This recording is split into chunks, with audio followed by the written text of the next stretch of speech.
8-10 آدمی بچے ہیں, اگر ہم کیلکولیشن کریں نا, میں ہو گیا, آپ 4 ہو گئے, یہی ہو گئے, یعنی جیسے جو نہ شراب پیتے ہیں, جو کما بھی رہے ہیں, جو عدل بھی کر سکتے ہیں, تو یہ اگر ایک بیوی کر رکھیں گے, اس کا مطلب وہ قوم کی باقی عورتوں کا بیڑا غرق کر رہے ہیں.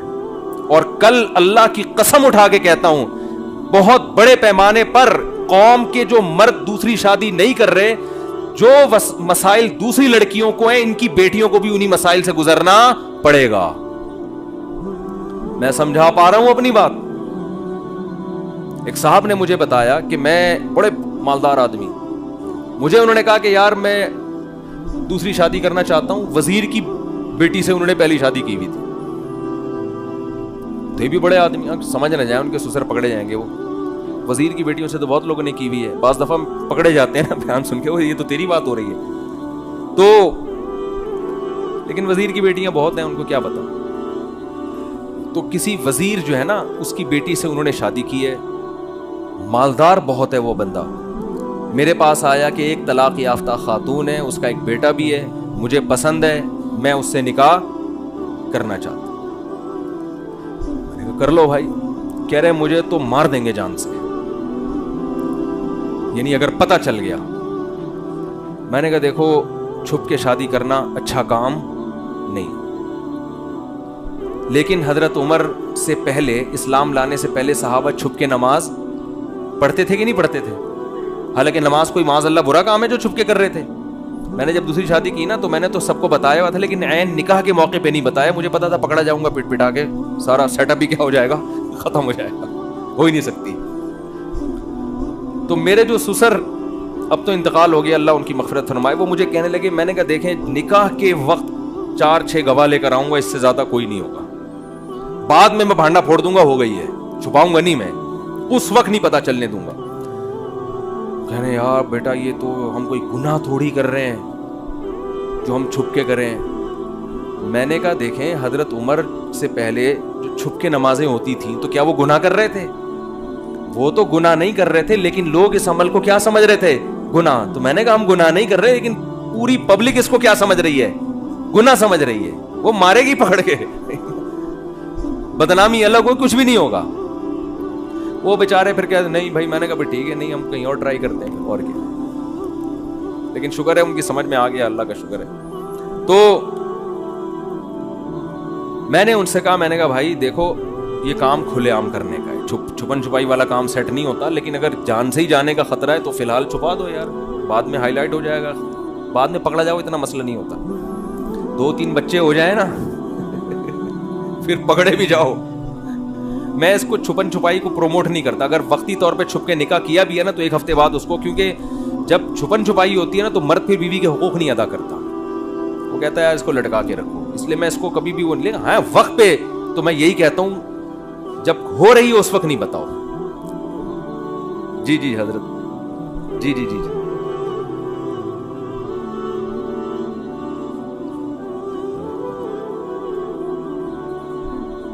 اچھا ماشاء اللہ, اچھا ماشاء اللہ, ماشاء اللہ ماشاء اللہ, زبردست جذبہ دیکھو. اچھا اچھا, ماشاء اللہ ماشاء اللہ ماشاء اللہ, زبردست زبردست. یہ ڈنڈا آپ نے اسی وجہ سے رکھا ہوا ہے.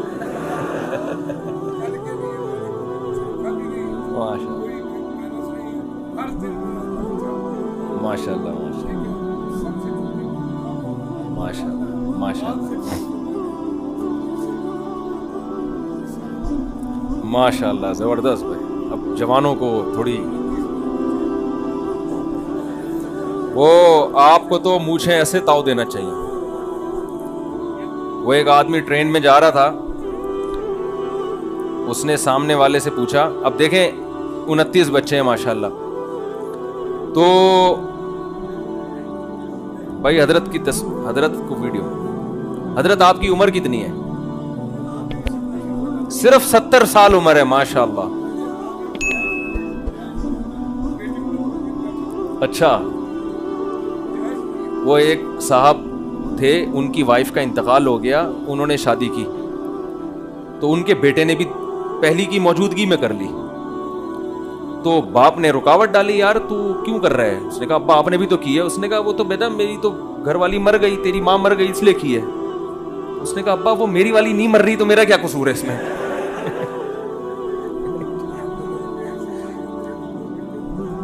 ماشاء اللہ ماشاء اللہ, زبردست زبردست. جی اب تو آپ کے لیے تو یہ چٹکلا ہے بیوی مرنے والا, کہ بیوی کے مرنے کی کوئی امید کرنا کوئی شریف آدمی کا کام نہیں ہے, ٹھیک ہے نا. وفا کرتا ہے عزت دار آدمی. تو دوسری شادی کر کے عدل کرنا ضروری ہے, پہلی کو بھولنا حرام ہے. نبی نے فرمایا جس نے 2 کی اور عدل نہ کیا اس کا آدھا دھڑ فالس زدہ ہوگا. خود نبی نے کیسا عدل کیا ہے. یہ سب شرطیں عدل کے ساتھ ہیں, یہ ذہن میں رکھیں. اچھا میں جلدی سے بات کو مکمل کرتا ہوں. تو میں نے ان سے کہا بھائی کر لیں, تو انہوں نے کہا کہ میرے کوئی روحانی پیشوا ہیں, کوئی پیر و مرشد ہیں اور بڑے متبع سنت ہیں, انہوں نے مجھے منع کر دیا دوسری سے. میں نے کہا یار مجھے ایک بات بتاؤ, تمہارے جو پیر صاحب ہیں جو بھی ہیں اچھے ہی ہوں گے, اگر ان کی بیٹی طلاق یافتہ ہوتی, اس کا ایک بچہ ہوتا اور اس کے لیے تمہارے جیسے جوان آدمی کا, مالدار آدمی کا رشتہ آتا, تو اگر نہ کرتے نا تو اپنی بیٹی کے ساتھ زیادتی کہ اس کو نکاح سے محروم کر رہے ہو. ہاں کرتے, سوال پیدا ہوتا ہے اپنی بیٹیوں کے لیے اور دوسروں کی بیٹیوں کے لیے اصول الگ الگ کیوں ہیں؟ میں سمجھا پا رہا ہوں اپنی بات؟ میں نے کہا اللہ میاں نے اجازت دی ہے, فَانكِحُوا مَا طَابَ لَكُم مِّنَ النِّسَاءِ, آگے وَإِنْ خِفْتُمْ أَلَّا تَعْدِلُوا, تمہیں خوف ہو کہ اگر عدل نہیں کر سکتے, بس ایک شرط ہے, حقوق نہیں ادا کر سکتے پھر نہیں. اللہ یہ نہیں کہا فلاں بزرگ نے کیا فرمایا, ابا کی اجازت, ماموں کی اجازت, پھپھو کیا کہے گی, اللہ نے ایسی کوئی شرط. اللہ نے کہا اگر تمہیں خود اپنے بارے میں یہ خوف ہے کہ تم برابری عدل نہیں کر پاؤ گے تو اس کے علاوہ کوئی شرط نہیں ہے. تو میں تو اس کو بھی توحید سمجھتا ہوں بھائی. میں جب دوسری کر رہا تھا اتنی مخالفت کہ اس مخالفت نے مجھے موٹیویٹ کیا. میں نے کہا یہ تو اب ایسے ہی ہو گئی کہ جیسے میرا باپ مجھے کوئی مٹھائی لا کے دے کہ بیٹا کھا لے, اور میرا دل بھی چاہ, یا تو نا اپنا ہی دل نہ چاہ رہا ہو, یا آپ کو پتا ہے مٹھائی کھاؤں گا تو پیٹ خراب ہوگا, اس بیس پہ انکار کر دو, وہ کوئی مسئلہ, وہ ٹھیک ہے. لیکن دل بھی چاہ رہا ہے, پیٹ بھی برداشت کرے گا اس کو, ماموں منع کر رہا ہے کہ نہیں کھا, اب میں نہیں کھا رہا تو ابا کہے گا بیٹا کیوں نہیں کھا رہا, میں تجھے ترغیب دے رہا ہوں کھا, تو میں کہوں گا ماموں منع کر رہے ہیں. اب ابا کو آئے گی غیرت کہ یار تو اب میرے اپنے ماموں کو, میرے سالے کو مجھ سے زیادہ ویلیو دے رہا ہے. بھائی تو بول دیتا میرا پیٹ خراب ہے یا مجھے شوگر ہے یا میں مٹھائی کھاتا ہی نہیں ہے, تو ابا کو اس پہ غصہ نہیں آئے گا. آپ اگر دوسری نہیں کر رہے, آپ افورڈ نہیں کر سکتے, آپ ٹینشن نہیں لینا چاہتے, آپ بیوی کے غم آنسو نہیں دیکھنا چاہتے, ٹھیک ہے, آپ اس لیے کہ لوگ کیا کہیں گے, اس کا مطلب اللہ کہہ رہے بھائی کوئی گناہ نہیں ہے اس میں, اور آپ کہہ رہے پبلک کیا کہے گی. یہ پھر یہ مسئلہ آ جاتا ہے غیرت کا. وہ بھائی جب اللہ نے کہہ دیا باڑ میں جائے ایسی کی تیسی, جو مرضی کہتے رہو. تو میں نے ان سے کہا کہ بھائی, اور انہوں نے کی الحمدللہ, اور 8-10 سال ہو گئے نبھا رہے ہیں الحمدللہ. تو مجھے یہ بات بتاؤ, جب اتنی عورتیں بے نکاحی ہیں, تو میں ایک مثال دیتا ہوں کہ 4 آدمی جو تیراکی جانتے ہیں, جن کا کام ہے سمندر میں ڈوبتے ہوئے کو بچانا, وہ 4 کھڑے ہوئے اور اتفاق سے 4 آدمی ڈوب گئے, تو یہ چاروں میں سے ایک ایک کو ڈوبنے سے بچائیں گے نا, کیا خیال ہے؟ لیکن ڈوبنے والے 4 ہیں, اور جو 4 ہیں نا جو بچانے والے, ان میں 2 بھاگ گئے. تو اب یہ 2 کی ذمہ داری ڈبل ہوگی کہ نہیں ہوگی؟ یا یہ کہیں گے کہ ایک کو تو ہم نے بچا لیا, دوسرے کو مرنے تو وہ اس کی ذمہ داری تھی, میری ذمہ داری نہیں ہے. وہ بھائی اب آپ کی ذمہ داری ڈبل ہو گئی ہے. ہونا تو یہ چاہیے تھا قوم کے ہر مرد نکاح کرتا, ان عورتوں کو ٹھکانہ دیتا, لیکن ہر مرد قابل نہیں ہے, زندہ ہی نہیں ہے, مارکیٹ میں اتنے بندے ہیں ہی نہیں. تو جو ہیں, جن کو اللہ نے استطاعت دی ہے, ان کی ذمہ داری بولو. میں نے اپنی کتاب جو لکھی ہے نا 4 شادی, اس میں ایک عرب عالم عبداللہ ابن عبد الرحمن, عبداللہ جبرین کے نام سے مشہور ہیں, بہت بڑے عالم تھے سعودی عرب کے, ان کا ایک فتویٰ نقل کیا ہے کہ جن علاقوں میں عورتوں کی کثرت ہے اور وہاں مرد ایک ایک بیوی پر اکتفا کیے ہوئے ہیں, جبکہ ان میں زیادہ نکاح کی استطاعت ہے, ان کے الفاظ ہیں اپنی کتاب میں میں نے نقل کیے کہ اگر اس کے باوجود وہ ایک نکاح کرتا ہے, فَنَرَا أَنَّهُ آثِمٌ, ہم یہ سمجھتے ہیں کہ وہ گناہگار ہو. میں یہ فتویٰ نہیں دے رہا کہ آپ سب کبیرہ گناہ کے مرتکب ہیں, میں صرف ایک فتویٰ نقل کر رہا ہوں اور بتا رہا ہوں کہ اس کو آپ ہلکا نہ لیں. سمجھ میں آ رہی بات؟ اس سے نسل بڑھے گی. عبداللہ ابن عمر رضی اللہ تعالیٰ عنہ کی زوجہ کا انتقال ہوا تو انہوں نے ارادہ کیا اب میں شادی نہیں کروں گا. وہ بڑے صوفی قسم کے تھے, عبادت گزار تھے. تو حضرت ان کی جو بہن تھیں حضرت حفصہ رضی اللہ تعالیٰ عنہ, انہوں نے سخت تنبیہ کی. فرمایا آپ نکاح کریں اس لیے کہ آپ کو اولاد ملے گی, اس سے وہ اولاد آپ کے لیے مغفرت کی دعا کرے گی. تو کیسی اولادیں ملی ہیں. سالم ابن عبداللہ ابن عمر, بخاری کے مشہور راویوں میں سے. اگر عبداللہ بن عمر نہ کرتے نکاح تو سالم بن عبداللہ بن عمر جیسے ملتے کیا. تو یہ اس لیے بھائی اس میں قناعت سے کام لینا ہمارے نبی صلی اللہ علیہ وسلم کا طریقہ نہیں. سمجھ میں آ رہی بات؟ کوئی سوال آپ لوگوں نے پوچھنا ہو تو 5 منٹ کا ٹائم ہے, بلا تکلف جو پوچھنا ہے. اجازت ہے مولوی صاحب؟ آپ امام ہیں نا یہاں کے؟ کون امام؟ دیکھنے میں یہ لگ رہے ہیں اتنے باریک دبلے پتلے سے. جی اچھا ماشاء اللہ. کہتے ہیں کہ اگر محلے کا امام دبلا ہے نا تو یہ مقتدیوں کے لیے ایک عیب کی بات ہے کہ آپ کا امام اتنا باریک اور دبلا کیوں. سمجھ رہے ہو؟ تو یہ مقتدیوں کے لیے افسوس کی بات ہے. مقتدی امام موٹا ہوگا اس کا مطلب مقتدی کیا ہے؟ خیال کرتے ہیں امام کا. تو کوئی سوال کسی نے پوچھنا ہو, اجازت ہے جی امام صاحب آپ کی طرف سے بھی 5 منٹ بس. کوئی پوچھنا ہو, کوئی دل میں کوئی بات ہو تو بلا تکلف پوچھ سکتے ہیں. جی جی نہیں ایک گھر میں رکھیں تو میں کہاں رہوں گا بھائی, ہیلمٹ پہن کے جائے گا آدمی. ایک گھر میں رکھنا ظلم ہے. آج 2 بہنیں اکٹھی نہیں رہتی, 2 بیویوں کو تو مار مار کے بیچاری نفسیاتی یا تو خود مر جائیں گی یا آپ کو ٹینشن سے مار دیں. وہ ایک آدمی نے کہا نا کہ ایک خاتون نے اپنے میاں سے کہا کہ جب وہ اپنے میاں کا سر دبا رہی تھی, کہہ رہی تھی کہ جب آپ کی شادی نہیں تھی تو سر کون دباتا تھا؟ اس نے کہا اس وقت سر میں درد ہوتا ہی نہیں تھا, سر دبانے کی ضرورت ہی نہیں. جی محمد علی مرزا سے بات چیت نہیں ہو سکی. احقر تشریف تو لے کر گیا تھا لیکن دامت برکاتوں باہر نکلے نہیں, اور مارکیٹ سے ایسے شارٹ ہوئے کہ روزانہ ویسے ہی کوئی نہ کوئی کلپ آ جاتا تھا, وہ بھی نہیں آ رہا. ہمارا مقصد دیکھیں رسوا کرنا ہرگز نہیں تھا, لیکن ایک بات علماء سے ہم نے سنی ہے کہ جو صحابہ کے خلاف بولتا ہے نا اللہ اس کو پنپنے دیتے ہی نہیں ہے. یہ بس ایسا اللہ کا ایک نظام ہے کہ صحابہ کے خلاف اللہ نہیں سننا برداشت کرتے. ایک تو اس کے جو صحابہ کے خلاف بولتا ہے سب سے پہلے اس کے چہرے کا نور اللہ چھینتے ہیں, اس سے چہرے پہ رونق نہیں رہتی. اور دوسرا اس کے کسی بات میں وہ کتنے اخلاص سے کتنا ہی کام کر لے. بلکہ میں نے ایک عالم سے کسی کے بارے میں سنا, میں نے کہا وہ فلاں عالم تھے, انہوں نے صحابہ کے خلاف لکھا, بعد میں توبہ کر لی, پھر بھی ان کے سے کام نہیں ہو رہا اتنا. انہوں نے کہا کہ یہ ایسا جرم ہے نا کہ اس کی توبہ آخرت میں تو قبول ہوگی. ایسا لگتا ہے کہ دنیا میں اللہ توبہ قبول نہیں کرتا. ایسا اٹھا کے اللہ معاملہ کرتا ہے نا کہ بس اس کے عمل سے, اس کی تبلیغ سے اللہ نور چھین لیتے ہیں. تو یہ معمولی